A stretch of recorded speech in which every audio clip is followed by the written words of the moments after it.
Right then, welcome back to the channel. My name is Stephen Howson, and today we're going to be looking at a striker. Why we're looking at a striker, Steve? I'm going to tell you why we're looking at a striker. Did a video yesterday with Fabrizio Romano, and he said, his words, Manchester United will 100% buy a striker this summer. Now, whether that's a first choice striker to replace Ronaldo, or it's someone to sit as an understudy to him, is completely up for debate. Who that's going to be? Darwin Núñez name was mentioned amongst many others, and we've done a video on Núñez already. Go check that out. I have my doubts on him. If you've not seen that yet, I definitely recommend you go check that. We've done one on Jonathan David. I personally think he'd be a better fit, even if a more unlikely prospect. And today I'm going to be looking at another striker. Someone that offers something different. Someone that offers us a different way of playing. Someone that gives Ronaldo the opportunity to take a night off. And that someone is Gianluca Scamacca. Scamacca scored 13 in 32, which obviously isn't the sort of numbers that Darwin Núñez has been producing over in Portugal. But his ceiling is frightening. And he has potential in a much more progressive side that might see him hit the next level. Now, 13 goals isn't a crazy tally, even in Italy, where it's difficult. But he's accumulated that tally from 9.3 expected goals, which suggests that he's been feeding off scraps. It suggests that he's not had a plethora of chances, but he's done very well converting the chances that he's had, and he's been clinical.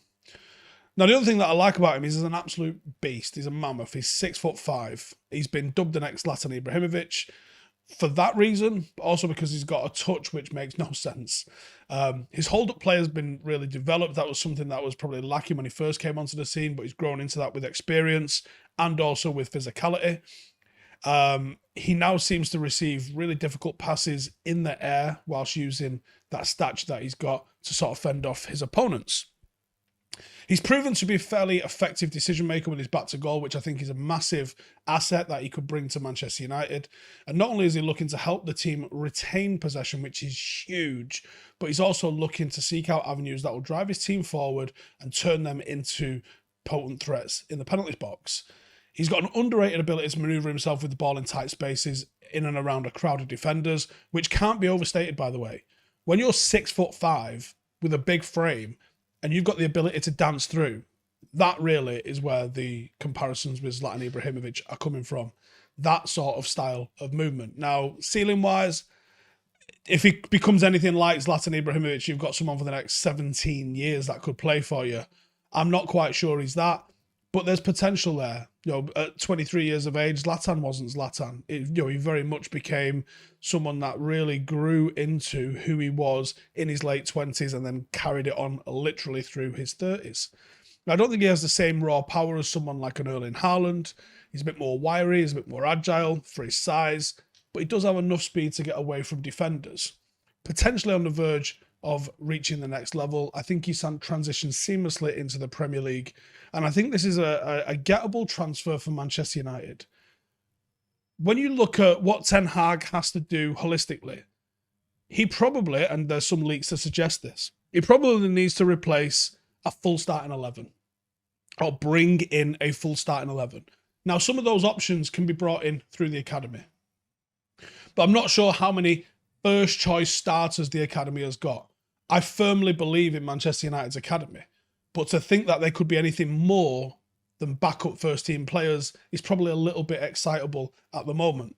I think they're certainly more than capable of filling in for a game, certainly more than capable of starting the odd game, but to become first choice Manchester United players, I think every single academy player has still got places there they can go. So seeing that we're going to probably bring in anywhere from 8 to 12 sort of players, some of those players will be academy. United, being United, they might look at a Darwin Núñez for somewhere in the region of 60 million. They might look at someone like Tchouaméni for 70 million. They might look at bringing in a £50 million centre-half. But you can't do that for all 8, 10, 12, 13 players. It's not realistic. You're going to have to find some budget options. You're going to have to find some options that if Cristiano Ronaldo does stay next season, who's going to be happy sitting on the bench? Because Edinson Cavani wasn't happy to sit on the bench behind Cristiano Ronaldo. Completely spat his dummy out with it. Disappointed with the way that ended with him. And I think even though Ronaldo has shown some serious resilience this year, He's also underperformed at times. I think when people are going to look back at this season and see the 20 plus goals that he scored and gone, sensational. But if we can be completely honest with ourselves, there were peaks and troughs within the season. There were times when it would have been beneficial for him to have rested for a game where it wasn't an option because of the abject form of Marcus Rashford, the complete disappearance of Cavani, Tony Marshall being on loan, and Mason Greenwood with Mason Greenwood problems. So Ronaldo's had to play when maybe he wouldn't. Now, bringing in someone like Gianluca Scamacca gives Manchester United the opportunity to have a first-team ready footballer, because even though I'm a big fan of Charlie McNeil, and I think Hugo's got some bits about him as well, these players can't necessarily be trusted in the first team just yet. They've still got gears and levels to develop. Scamacca's played first-team football. He's played a lot of it, and he scored. He scored at this level. So having someone like him learning off Cristiano Ronaldo, possibly given the number 9 shirt at Manchester United and told, you're the man for the future. Ronaldo's got 1-2 years left at tops at this club. You can be the main man there. That eases his transition into English football. That eases his transition into Manchester United. And it probably allows him to focus on being the main man for those Thursday nights. Now, I joke about giving Ronaldo Thursday nights off, but what a great idea that might be. Have someone like Gianluca Scamacca be preparing all week to play on Thursday night. Ronaldo goes and takes the kids go-karting or something on a Thursday night, watches Emmerdale, does whatever he does, while Scamacca goes about his business, learning to play for Manchester United. And having a striker come on in a competition that, let's be honest, Cristiano Ronaldo is not going to give a toss about. Gianluca Scamacca will, because this is his opportunity to be a Manchester United player. And I'm not saying that Scamacca gets 0 minutes in the Premier League. He'll probably get minutes. He's just not going to be expecting to start every game. And I think if you come in and you say, listen, you're going to be understudy to Cristiano Ronaldo, have you heard of him? And he'll go, yeah. And you go, right, well, you're understudy to him. You will start every single Europa League game, and we'll probably give you a handful of starts in the Premier League when the fixtures get a bit crazy. Maybe 1 or 2 of the games around Christmas, so Ronaldo's not playing 3 games a week. And then Ronaldo could have been even better this year if we was able to spell him. Think about that. Think about Cristiano Ronaldo that's been managed. Think about Cristiano Ronaldo that's not been ground down into the ground every single match this year. Think about him with a renewed sense of purpose and some players around him. That could be massive. And having someone like Scamacca, probably an absolute bargain, somewhere in the region of 20-25 million, coming in and taking the Europa League extremely seriously and coming in and battling every single opportunity he gets because he knows this is how he has to impress.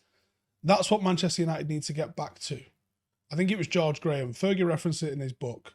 George Graham, players have to see it as a step up to come to you, or they're going to think they're doing you a favour. And if they think you're doing you a favour, they're not going to pull their weight. And it's too many people think they're doing United a favour by playing for us at the moment, and not enough people whose dream it is to be out on that pitch. And even some of those whose dream it is, doesn't look like it's their dream to be out on that pitch. That's who I'm thinking would be a fantastic option. If United are 100% going to sign a striker, Darwin Núñez looks like a viable option, but please go and check out my video, link in the description for that to see if you agree. I think Scamacca could be the one. If you'd like a little bit of extra content and you'd like to support the channel, then this video isn't sponsored, but it is brought to you by Patreon. I am vlogging my recovery and my surgery that I'm going to be having on my calf, if you're interested in seeing how gory that can get. And then I'll be putting that on Patreon once we've edited it all up.